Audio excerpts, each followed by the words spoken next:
Ubayu Samla ubla Kyrshan na kerinsan social media ban pengkesan ki kam Thombor ki Lehnoh Pahalgam hajamu bat Kashmir. Ula syak kem no aki pulet jong special cell ke East Khasi Hills haga arpusau terik uya yong hajar arpusan. Udiu Samla ubla syak kem udiu ubla tip kerteng ko Simon Shela ubana ksnong lengka apa Shillong. Halo kejing dan keti ban Kyrshan kejing le ki Lehnoh haga video ke bala pemi de ko news channel bat haga jing tho haga Facebook. Superintendent ki pulet ki East Khasi Hills uba Vivek M ula pentip unu Samla ula ai kerteng ila dia do man Shela. Agini ki jingkan tho aga ba ula penpau bagi leno agi di bande kum kane ke juk kam pentriam yagini ki jat benrio ka than stelam ini.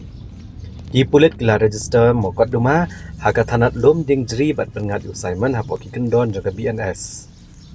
Haga arpsan trik wiayong arhajar arpsan pat laya lam yunu Samla bantian bisyar ki yang syari haga bakal hukum ban set kat sausngi hapo ka judicial custody.